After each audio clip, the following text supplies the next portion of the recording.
Kejadian kemarin di Prancis seperti kita ketahui bersama gitu kan. Ya, bagi orang Islam menghina Rasulullah itu kekerasan yang sangat keji. Menggambarkan Nabi lewat kartun, ya, lewat sesuatu yang buruk itu kekerasan. Kekerasan itu ada verbal, ya, ada kekerasan yang langsung, ya, dengan gambar tertentu, tindakan tertentu, itu kekerasan, bukan hanya fisik. Ya, bagi umat Islam menghina Rasulullah, ya, menampilkan dengan tampilan yang buruk, gambarkan itu kekerasan yang sangat melukai.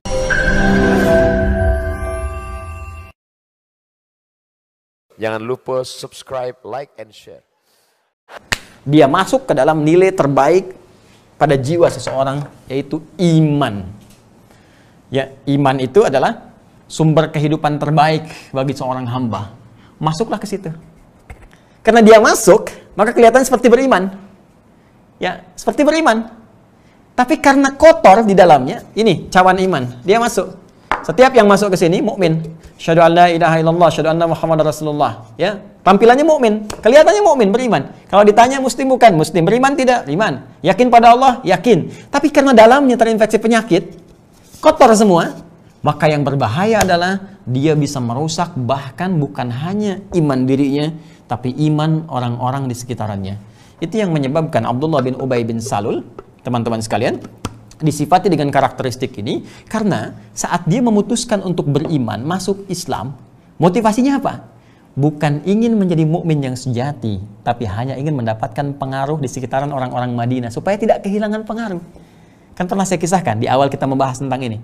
Kisah tentang kemunafikan pertama di kota Nabi, ya di Al-Madinah Al-Munawwarah. Karena merasa iri hati, nah ini mulai penyakit-penyakit hatinya, fi qulubihim marad, iri hati, dengki, ria dan sebagainya, kena komplikasi di hatinya.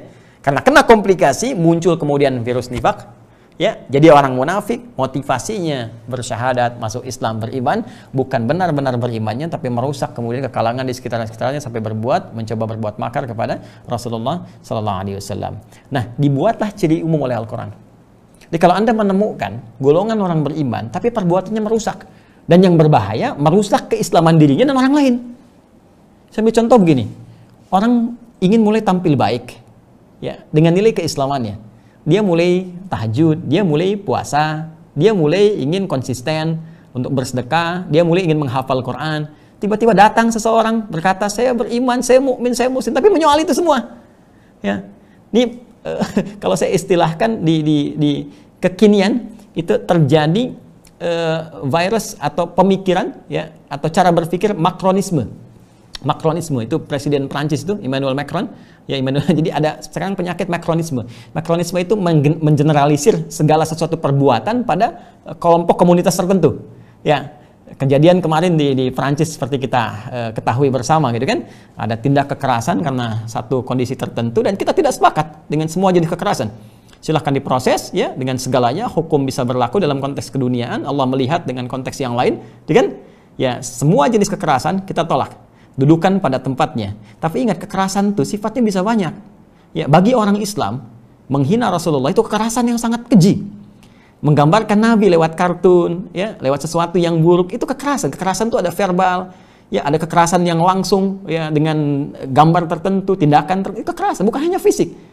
Ya, bagi umat Islam menghina Rasulullah, menampilkan dengan tampilan yang buruk, gambarkan itu kekerasan yang sangat melukai. Ya, karena itu tidak ada kebebasan mutlak, semua diikat. Tapi yang paling dahsyat adalah ketika satu pelaku melakukan perbuatan buruk, kemudian digeneralisir. Semua orang Islam punya masalah. Islam sedang krisis. Ya, mungkin diri Anda yang krisis, cuma Anda bawa orang-orang Islam. Ya. Nah, ini yang jadi persoalan. Jadi kalau pecinya itu nggak masuk ke kepala, jangan pernah disoal kepala, jangan potong kepalanya. Pecinya yang diperbaiki, ya. Saya bikin gambaran gini, ini dalam konteks kita memberikan argumentasi, ya, berpikir yang benar gitu. Jadi kalau ada satu itu salah, jangan semua generalisir. Maka jadi sesuatu cara berpikir yang keliru. Anda bisa kebayang nggak begini? Ada kampus di Indonesia, kita ambil satu kampus besar misalnya X, ya, ada oknum di dalamnya korupsi. Apa Anda katakan semua anak kampus itu koruptor? Ya, saya ambil contoh yang lain. Ada satu orang Prancis warga negara dulu, dan tidak semua orang Prancis seperti ini. Ini yang membedakan kita dengan penyakit makronisme tadi. Ada seorang Prancis, dia memenggal 305 masa depan anak kecil. Ya, seorang pedofil. Ya, dia berbuat sesuatu yang buruk, berbuat pedofil, ya, kepada 305 anak Indonesia. Anda bayangkan. Tapi indahnya orang Indonesia. Dahsyatnya kebesaran berpikir.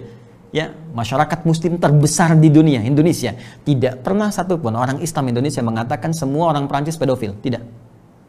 Hanya mengatakan ini oknum. Silahkan tindak dengan hukum yang berlaku. Padahal dia telah memenggal 305 masa depan anak-anak itu untuk dewasanya.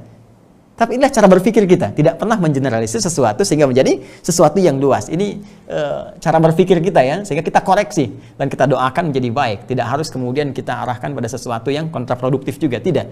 Bagi teman-temanku sekalian, saudara-saudariku yang dari Paris, dari Prancis, sekitaran yang ada di Indonesia, Anda semua diterima dengan baik. Insya Allah kita jadi teman yang baik, ya, bersahabat dengan baik. Tidak ada hal yang menghambat kita untuk berbuat buruk dalam kehidupan. Saya pun pernah ke Paris dan alhamdulillah kita bisa berbaur dalam kebaikan. Saya yakin kita semua baik, hanya kesalahan berpikir itu kita luruskan.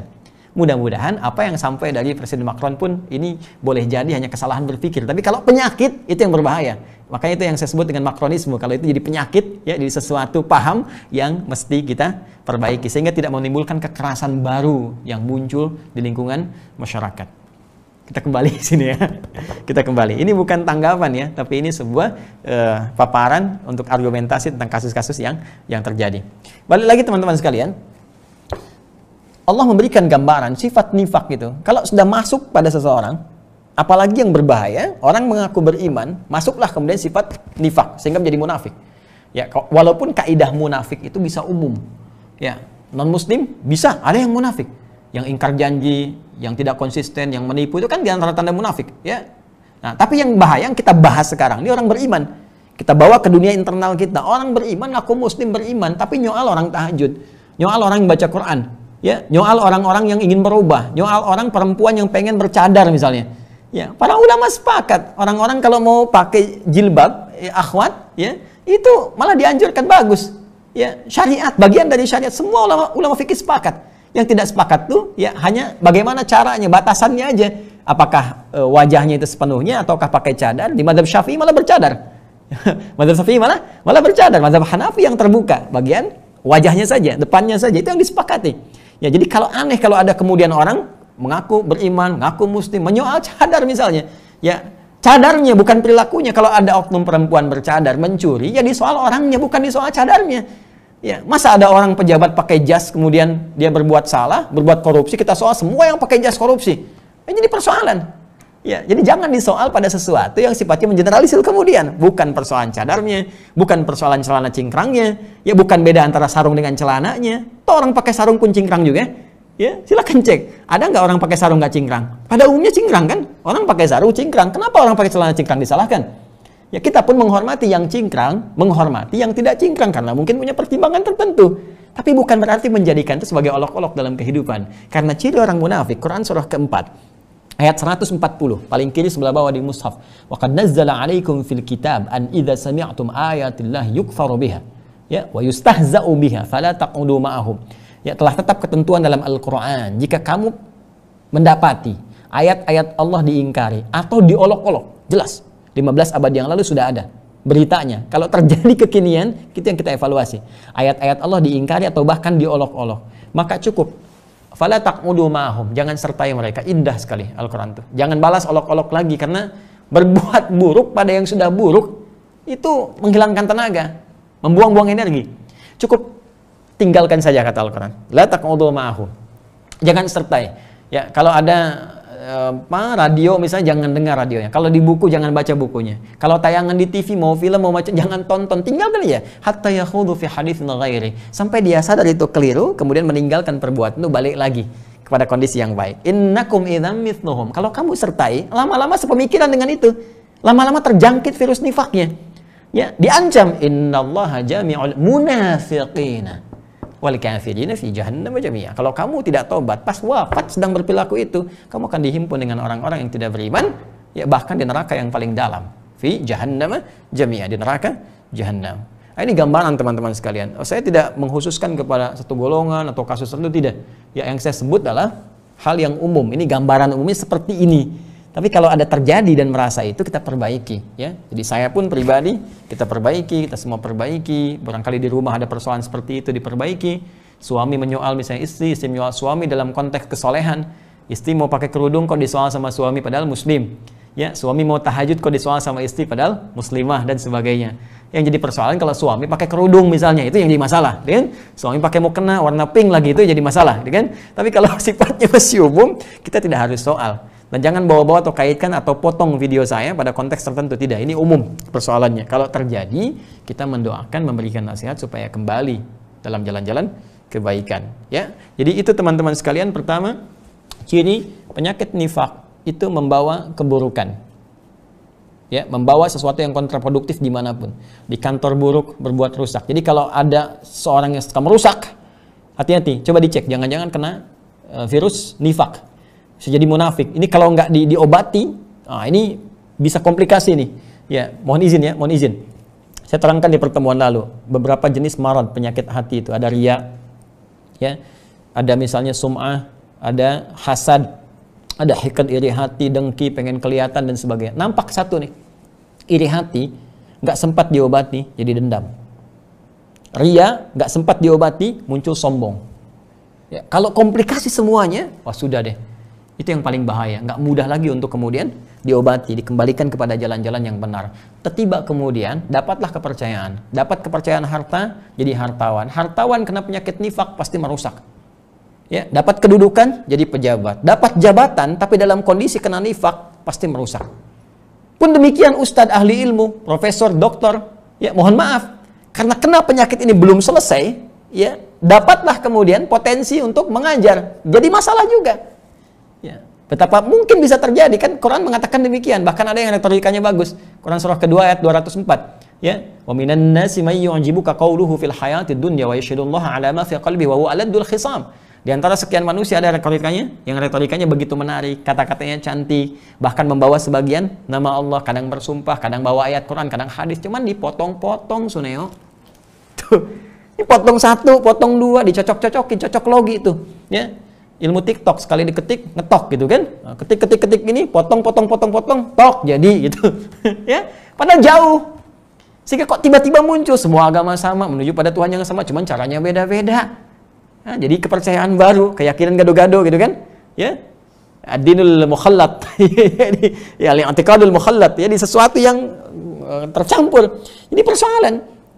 Nah, jadi mohon izin teman-teman sekalian, ini penting kita uraikan karena bukan dalam konteks keduniaan saja, bahkan keagamaan akan ditemukan. Bukankah ada redaksi ulama ya, ulama-ulama yang buruk, alih-alih mengajak mendekat kepada Allah, bahkan menjauhkan umat dari Allah Subhanahu wa taala. Itu pun dalam konteks demikian kita diminta oleh Allah berperilaku elegan, baik mendoakan dan mengarahkan pada nasihat. Karena itu saya sering katakan, kalau kita deteksi kata-kata ini, ciri-ciri ini ada dalam diri kita, maka yang paling indah ketika Allah menyampaikan ciri pertama sekaligus juga memberikan jalannya.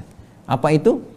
Wa idza qila lahum, apabila dikatakan pada mereka sekaligus menunjuk jalan bagi orang-orang sehat, orang beriman yang benar di sekitarannya untuk selalu bergaul dan berdakwah, tidak meninggalkan mereka. Minimal kita bisa katakan dengan doa mohon kepada Allah. Kita bisa nasihati mereka. La tufsidu fil ardh, dengan segala hal yang mungkin bisa kita lakukan. Segala cara yang terbaik yang mungkin bisa kita kerjakan. Ya, Quran surah ke-16 ayat 125. Ud'u ila sabili rabbika bil hikmah. Dengan jalan-jalan hikmah yang baik. Oh, mungkin nih kalau diingatkan langsung tersinggung. Ya, maka caranya dengan cara yang baik. Ya, ada orang tua misalnya muslim tapi nggak mau sholat. Kalau dengar adzan marah, kan? Ya, sebagai anak kita mau mengingatkan bisa langsung marah. Baik, cari hikmah jalannya. Ya, apa yang bisa kita lakukan? Ketika butuh, kita berikan yang terbaik, bikinkan teh manisnya. Ya kan? Kalau sakit kita berikan yang terbaik, servis yang paling bagus, berbakti yang bagus, sampai dia bertanya, apa yang membuatmu jadi begini? Katakan, ayah, saya tuh bisa begini karena suara adzan itu yang sering ayah maki dulu. Karena sholat itu ya membuat saya menjadi begini lebih baik. Sampai terdiam sekian detik, keluar air mata itu, memeluk Anda dan mengatakan bagaimana saya bisa sholat lagi. Itu yang indah. Itu yang indah teman-teman sekalian. Jadi Quran mengatakan solusinya jika memang ada indikasi tertanam penyakit seperti ini, berbuat kerusakan dan demikian, maka wa idza qila lahum, ya, kita diminta oleh Al-Quran ingatkan mereka. Cara mengingatkan kalau keras dengan doa dulu, seperti Nabi Musa alaihissalam berdoa, ya Rabbi syrahli sadri wa yassirli amri wahlul 'uqdatan min lisani yafqahu qawli. Seperti Nabi berdoa ya untuk Umar bin Khattab radhiyallahu taala anhu, dan Allah kabulkan. Kan dengan malam kita bermohon, Orang-orang yang kita duga ini ada penyakit nih, kok kata-katanya begini, kalimatnya begini, ini nggak bagus. Ya Allah, berikan petunjuk pada mereka. Ya Allah, dia orang pintar. Ya Allah, dalam sujud kita minta, jadikan kepintaran dia berkah. Ya Allah, berikan hidayah pada mereka. Ya Allah, jadikan orang ini menjadi lebih baik. Ya Allah, dia orang yang kau titipi harta, jangan sampai jadikan beban baginya di alam kuburnya. Ya Allah, arahkan dia menjadi orang dermawan, orang baik, orang saleh. Ya Allah, jabatan ada diletakkan di punggungnya. Ya Allah, hisabnya begitu berat di hari kiamat. Ya Allah, mohon ringankan. Saya saudaranya. Ya Allah, saya temannya. Ya Allah, jangan biarkan dia kemudian larut dalam keburukan. Ya Allah, berikan hidayah. Minta. Ya. Kalau teman kita nasihati, qila lahum, katakan pada mereka, la tufsidu fil ard. Dimanapun Anda temukan fil ard, tempat yang kita pijak, di kantor Anda temukan demikian, nasihati. Di rumah nasihati dengan cara terbaik, elegan yang bisa kita lakukan. Indah kan? Walaupun mungkin jawabannya tidak semanis yang kita harapkan. Ya. Qalu innama nahnu muslihun. Maka mereka bisa berkata, saya nggak berbuat buruk kok. Yang saya kerjakan benar kok, baik kok. Ya, saya A, saya B, saya C, saya benar kok. Padahal sesungguhnya mereka sedang berbuat sesuatu yang salah. Ala innahum mufsiduna walakin la yash'urun. Padahal walaupun mereka itu buruk. Ya, nah pertanyaannya, ketika jawaban itu tampil demikian, ya, yang muncul, ya kami sedang berbuat baik. Ya, apa jawaban mereka? Innama nahnu muslihun. Kami sedang memperbaiki. Apa yang mau diperbaiki? Dari dulu sepakat ulama, misalnya, ya berjilbab itu baik, ya orang tahajud itu baik, dekat dengan Quran itu bagus, membangun itu bagus, menerapkan syariat Islam dalam konteks kehidupan bagi umat Islam itu baik. Syariat Islam itu sholat, itu syariat Islam, puasa syariat Islam, karena syariat itu amalnya, ya syariat itu amalnya. Jadi i'tiqad itu keyakinannya iman, syariat itu amalnya. Untuk membuktikan iman perlu amal. Makanya Islam itu adalah al-iman wal amal. Ya, iman keyakinannya, amal buktinya. Iman nama lainnya akidah, amal nama lainnya syariat. Jadi Islam itu akidah dan syariat. Kalau ada syariat Islam artinya mengamalkan nilai-nilai iman. Apa bentuknya? Yang pokok digabungkan, iman 1, syariat 4. Jadi rukun Islam asyhadu an la ilaha illallah wa asyhadu anna muhammadar rasulullah. Iman, begitu dia mengucapkan kalimat tadi, beriman kepada Allah, berakidah Islam. Baik, maka untuk membuktikan itu, dia membuktikan imannya lewat amalan. Apa itu? Salat. Apa itu? Zakat. Apa itu? Puasa. Apa itu? Umrah, haji. Itu amalan, disebut dengan syariat. Asalnya syara', jalan. Ya, jalan menuju Allah untuk membuktikan imannya. Sifatnya disebut dengan syariat. Jadi 5 hal rukun Islam itu sekaligus adalah akidah dan syariat. Jadi kalau ada orang beriman mesti menerapkan syariat Islam dalam dirinya, dalam hidupnya. Artinya apa? Dia harus sholat, dia harus puasa, dia berzakat, dia umrah, dia haji. Itu simpelnya, pokoknya demikian. Alhamdulillah di Indonesia kita diberikan kemudahan-kemudahan. Ya, Pancasila mengatur semuanya lewat undang-undang, negara menjamin pasal 29 ayat 2, ya kan? Negara menjamin kemerdekaan tiap-tiap penduduk untuk memeluk agamanya masing-masing dan beribadah menurut agama dan kepercayaannya itu. Kita dijamin, artinya kita dijamin menerapkan syariat Islam. Buat sholat silahkan, tidak ada. Jadi nggak usah ngutak-ngatik negara ini lagi. Ini sudah final, sudah bagus. Ya, dilindungi oleh negara. Bahkan untuk urusan haji, misalnya untuk umrah, negara bikin depag untuk apresiasi terhadap umat Islam yang jasanya banyak. Atas berkat rahmat Allah Subhanahu wa ta'ala yang maha kuasa, dan dengan didorongkan oleh keinginan luhur, atas berkat rahmat Allah diberikan itu. Ya, makanya taklim, ya itu dijamin oleh negara. Orang sholat dijamin, orang baca Quran dijamin. Maka jangan disalahkan kalau ada orang menghafal Quran, ya karena dijamin oleh negara. Menghafal, jadi orang hafal, hafid Quran. Itu good looking tuh, bagus. Ya. Tahajud itu good looking. Ya, sholat itu bagus semuanya. Jadi kita hadirkan semua nilai kenikmatan itu, cuma poinnya adalah bagaimana membawa spirit keimanan itu berbuat islah. Ya, yang baik-baik dalam setiap tempat dan aktivitas yang kita jalani.